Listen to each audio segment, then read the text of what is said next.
Hello, you wonderful people, and welcome to another episode of Crime Centric. This being a show where I talk about crime dramas that I like. For today's episode, I'm going to talk about the latest episode of Banshee. So in this episode, we finally get a look at our killer. Twist is not someone we knew. I was so strongly believing it was going to be some character we knew who was the killer. Turns out that's not the case. Apparently, the killer is a guy who seemed pretty normal at first. Normal husband and wife at first, but then it kind of gets revealed. You see the girl tied up, but I was like, okay, so he must be in on it, and his girlfriend doesn't know. Girlfriend or wife is like, no, she knows. She's a part of it. Apparently, they're a part of some kind of satanic cult because you can kind of see it in his head, but he has kind of modifications, like he's trying to grow horns. So it's like maybe they're sacrificing women so that he can become the devil or something. I don't know. Like, we don't really know what their motives are, but it's just some little satanic cult because it looked like there were other people around. It was really twisted because like they cut the lady's chest, like her body a little bit. The girlfriend or wife licked it up and started kissing her significant other. It's just like, yeah. And then we saw them proceed to do what they did to Rebecca, and that was they sliced her up and took her heart out while she was still breathing. Hood was, being interrogated by Brock about the whole situation because he's basically Hood is reluctant to talk about it. He knows why his blood was in Rebecca's car. He's just not saying, I guess, because he doesn't want to admit to some, that's going to cause more problems admitting to why his blood was in her car. But at the same time, it's just he always loves giving Brock a hard time. He's like proving him. He's like, I'm not this guy. But like Brock's bringing up something. He's like, you haven't been right since Siobhan died. That's kind of what led to you doing what you did, just going up and disappearing. And then basically he's killing all these women to recreate Siobhan's, death in some twisted way, which Brock doesn't 100% believe that. He thinks, Hood is innocent, but just the circumstantial evidence is what it is. And then you have Proctor basically getting Burton to force a guy to basically give them, permission to release Hood on bail, I guess, or whatever, but he was basically getting the keys and he was going to unlock it himself. And Hood was explaining to Bart, he's like, I didn't do it. He's like, I don't care whether you did or not. He's like, I'm getting him out of there. Which to me, I can only assume that is he doesn't care whether you did it or not. What he really cares about, the fact is, you got Rebecca pregnant. That's enough all on his own, because I knew he was going to have pretty much act erratically. Truth be told is, we don't know if that's what he knows. He could be acting like that just because Hood's under suspicion of it. The reason why he wants to, I feel like it, because if he had gotten Hood out of there, he would have definitely killed him. Maybe. I don't know.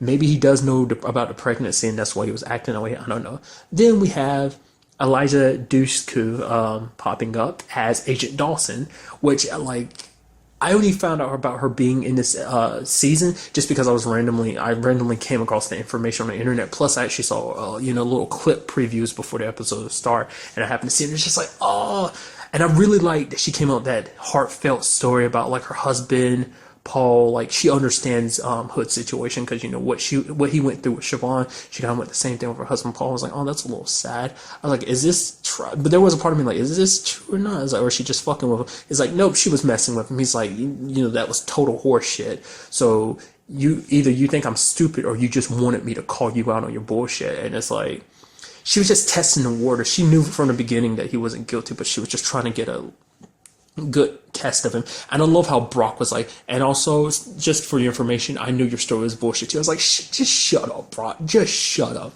It's all fine and dandy to admit that you saw through her BS, after the fact, after Hood's already called it out. It's like, just shut up, Brock.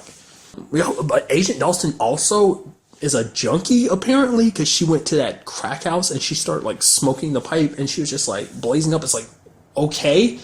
Because even Hood referred to her as he could tell as an FBI agent, he's kind of telling that she's like, you're much experienced at the FBI. He's like, no, but I can tell I forgot what the word is, a burnout if I recognize a burnout when I see one. So I'm guessing maybe that's one of her things. The reason why maybe the reason why she's here in the first place is she's kind of outcasted in the FBI because, apparently this drug problem or what the case may be. It's just, I wasn't expecting, I saw her kicking those guys out. I was like, oh, she here for some information? No, she's here to get high. Did not see that coming. It's weird. You wouldn't expect that. She was even at the crime scene because the girl's body got dumped. A little high. You kind of see her vision getting a little blurry and stuff like that. And we also see Raven. I was so wondering what the hell ever happened to Raven. I thought that was just a character they just dropped out of nowhere. It's like, no, apparently he went back to work for the tribal police. Because the last time we saw him was like in season 3 after the whole precinct thing, after Siobhan died. I think that was like the last time you saw Raven. And it's like, no, he went back to the tribal police. I don't know if that's what they're actually called. It's the same police that Megan, I can't remember her last name. She's the actress who played Sally on the North American adaptation of Being Human. Like, she was working for them. She was like, oh, Siobhan was my friend. And she knew the guy, she actually grew up with the guy who ended up killing Siobhan, the one that Hood killed later on. But yeah, he was working for the police. So it's like, oh, Raven. That was kind of interesting to see him just kind of randomly pop up like that. And just like, I don't know what her game is. I mean, granted, she kept Hood a little bit locked up because she didn't want him to get too far ahead of her with investigating this whole thing. Because it's like, I mean, partly it seems like she's trying to solve this case first because, I mean, she knows that if Hood gets the opportunity to, he's not going to arrest the person, obviously, because he's not a cop anymore. He's just going to find the person who killed Rebecca and kill them. But it's like, what is she gaining? I mean, obviously she's an FBI agent, obviously, so she's going to solve this crime. But it seems like she's going after something else. Like like I said, she is a burnout, so maybe she's trying to like get back in the FBI's good graces or something like that. I don't know. But it seemed like she's taken an interest in Hood because it's almost like she can see past him a little bit. It's just like she sees what he's kind of hiding from everyone else. Which, interestingly enough, being locked up again did bring back some memories because you saw him kind of flashing back to the first time he's locked up. It's like you spent 15 years in prison. Even just being in that jail cell has to make you feel extremely uncomfortable because you're probably having flashbacks to that. And it's just, I mean, well, he was having flashbacks to that, so it's got to mess with your head a little bit. I did like him kind of like playing it off and joking with Anne. Carrie. I was about to call her by her real name, Anna. But, Carrie being like, well, now you finally visit me. And now I finally get that visit from you in prison. She's like, oh, better late than never, And speaking of Carrie, we had that whole situation with her and Kurt. We still don't know what this whole situation is about. She is hurting Proctor, but she's not explaining what the reason for that is. And we also have Cruz, Deputy Cruz, like keeping her eye on Kurt as well. She saw that little meeting and she was keeping an eye on him throughout the episode. So it's like she doesn't know 100% for sure, but it does seem like she's getting close. Carrie locked and loaded, and she had Job kind of backing her up, but she told Job to kind of stay by because Job still is working through that shit. He's still unstable. He's just thinking back to all the shit he went through, particularly those lights being flashed in his eye, loud music, just that more like psychological torture that they put him through. Which isn't to say they didn't do some physical torture, but that was just like, that's what comes back to him is that, those bright flashes, because he can't even sleep without, because the sun was shining in through the curtains, through the window, because the curtains were open. He flipped out just because it kept bringing that stuff back.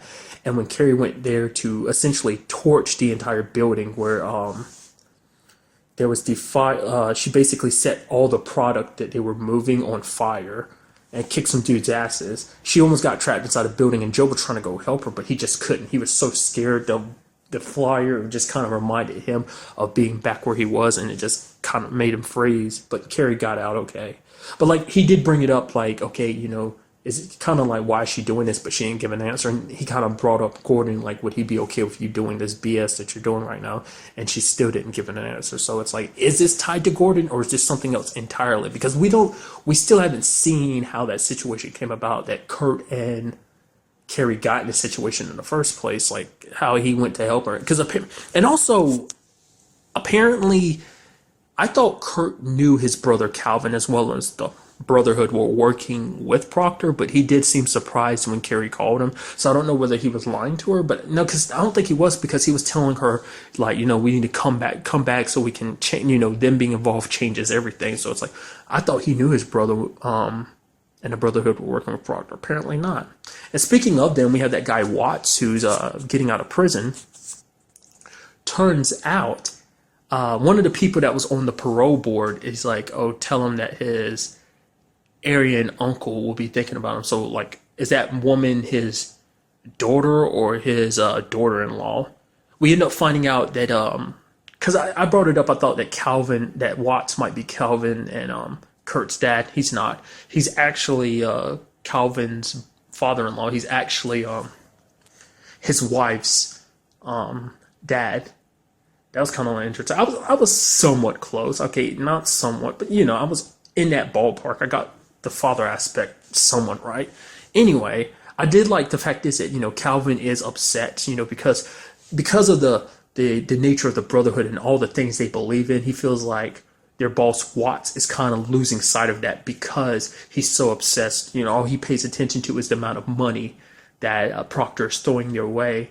And so basically he was drunk and he was saying like, oh, we're going to have to take out Watts. Watts has got to go. But then Watts is inside of his house and it's right there in front of him. And, Watts kind of like smiling and kind of winks at him and he kind of backs down. It looks like you were standing there acting like you were about to do something. All that big talk and then you bitch out.